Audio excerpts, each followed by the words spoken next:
कि राधाष्टमी के समय जब कुछ सेवा की रीति पर हमने चर्चा की तो उसके बाद बहुत सारे साधकों का ये भाव, ये निवेदन मेरे पास में आया। यद्यपि ऐसे निवेदन कई वर्षों से आ रहे थे, पर क्या कहूं, श्री जी की इच्छा ऐसी ही होगी कि मेरे मन में ऐसा कोई भाव कभी आया नहीं, पर अब की बार बहुत सारे साधकों का ऐसा निवेदन आया कि सब लोग जिसका जैसे मन में आता है वो उसी प्रकार से अपने घर में श्री जी की सेवा आराधना करता है। बहुत अच्छा हो एक बार अष्टयाम की सेवा रीति पर यहीं पर चर्चा हो जाए, आपके मुख से हमको श्रवण करने को मिल जाए तो हमारे लिए पथ प्रशस्त हो जाए, हमारे लिए रास्ता साफ हो जाए। तो फिर मैंने महाराज श्री से इस विषय पे चर्चा की, तो मैंने कहा भाई शरद का समय है और अब की बार 4 दिन जैसे हम पद गायन करते आए हैं आज तक, अब की बार 4 दिन पद गायन भी करेंगे और कुछ सेवा की भाव भावना पर हम चर्चा भी करेंगे। भाई किस प्रकार किस भाव से श्री जी की सेवा में जाना चाहिए,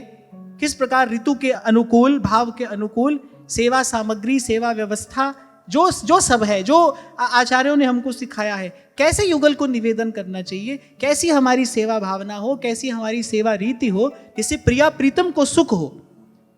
तो 4 दिन, एक दिन प्रथम दिन मंगला और वन विहार, दूसरे दिन श्रृंगार और राजभोग, तीसरे दिन उत्थापन और संध्या, और चौथे दिन कुछ रास विहार और शयन। इस सब भाव पर हम चर्चा करेंगे। प्रयास करूंगा मैं, श्री जी कृपा करेंगी, मैं प्रयास करूंगा कि कुछ ऐसी चर्चा हो पाए जिससे कि कैसे सेवा करनी है, क्योंकि भाई हमारी रीति तो सेवा ही है ना। कैसे सेवा करनी है, कैसे श्री जी की सेवा में जाना है, किस प्रकार कोमलता से श्री जी के अनुकूल होते हुए उनको सब वस्तु निवेदन करनी है, उनको भाव निवेदन करना है,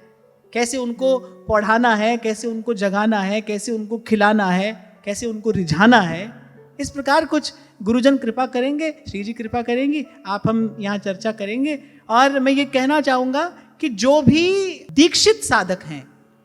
और जिनकी दीक्षा अभी होने वाली है, वो इस सत्र में विशेष रूप से सम्मिलित हों। मेरी तरफ से तो ये ऐसा आग्रह है कि अब की बार इन 4 दिनों में आप यहाँ प्रत्यक्ष सामने बैठकर इस चर्चा का श्रवण करें और श्री जी आप पर कृपा करें, और फिर यहाँ से जाकर आप अपनी अपनी कुंज में श्री जी की सेवा में लगे।